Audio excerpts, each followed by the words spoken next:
President Obama struggling to find his footing as the divide between Washington and Cairo deepens. This as more violence expected in Egypt's capital in the coming days. Joining me now is WSJ Washington Bureau Chief Jerry Seib. He joins us from Washington. Jerry, thank you very much for being there.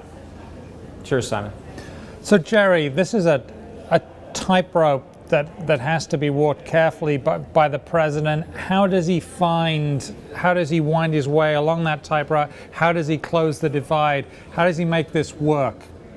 Well, look, I think that the problem here tracks very closely with what Charles was just describing, which is to say that this is emerging in the situation in Egypt that is emerging as a pretty stark choice, a dividing line between those in the region who want secular government and those in the region who want Islamist governments. And that's the way the debate, the controversy, the violence in Egypt is shaking out. And in that kind of a world, it's very hard to find a middle ground. You have the Saudis, the Israelis, the United Arab Emirates, Jordan, all American allies basically lining up with the Egyptian military in its crackdown on the Muslim Brotherhood, because all those people fear the rise of Islamic governments.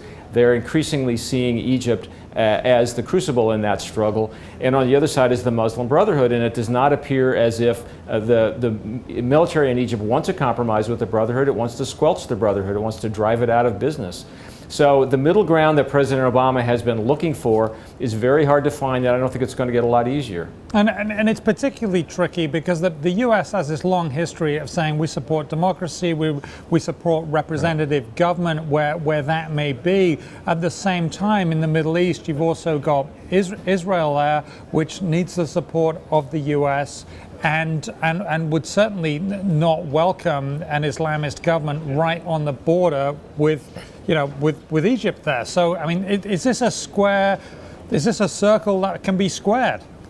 Well, this is a classic case of realpolitik. What's more important, your principles or your national interests? And I think the national interests of the United States lie in having a stable relationship with Egypt, lie in having a secure Israel, lie in having a good relationship with the oil-producing states in the Persian Gulf. Those things are not necessarily consistent with standing up for the rights of people in Egypt to go out in the street and protest. And they don't necessarily make it any easier to go to the government of Egypt, the military leaders who are now calling the shots in Egypt, and convincing them to create a broad-based pluralistic government in which the Muslim Brotherhood has a place at the table. Those two things are not necessarily consistent with each other right now.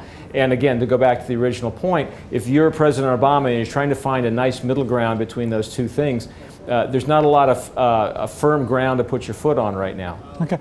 Will President Obama be influenced by what the Europeans do? I mean, the Europeans haven't been good lately, certainly in the last 20, 30 years, of dealing with crises on their doorstep. The crisis in Yugoslavia wasn't dealt with very well by the Europeans, certainly not swiftly.